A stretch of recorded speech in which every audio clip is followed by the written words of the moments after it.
Hello friends, welcome back to the CapCut video editing tutorial. Today, I'll show you how to place text behind a person in CapCut. It's a simple trick that gives your videos a professional cinematic look. If you're new here, make sure to subscribe and turn on notifications for more tutorials. First, import your video into CapCut. Drag it onto the timeline. Now add a default text and adjust its duration to match your clip. Change the text to your desired content.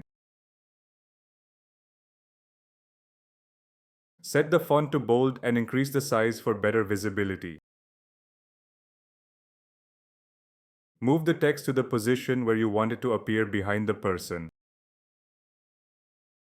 Next, add the same video on the track above your text.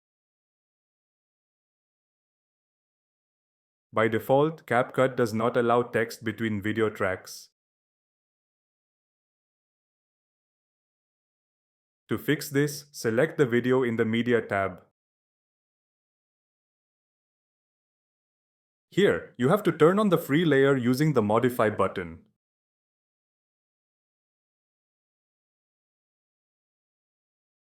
Click Modify, then turn on free layer and save the changes. Remember, once free layer is turned on, it cannot be turned off. Move your text between the two video layers. Select the video on the top track. Go to Cutout or Remove Background section and choose Auto Cutout or Auto Removal. Wait until the background removal is complete. Now, the text appears behind the person, creating a stunning professional effect. And that's it for today's tutorial. If you found this video helpful, hit the like button, share it with your friends, and subscribe for more amazing tutorials. Thanks for watching, and I'll see you in the next video.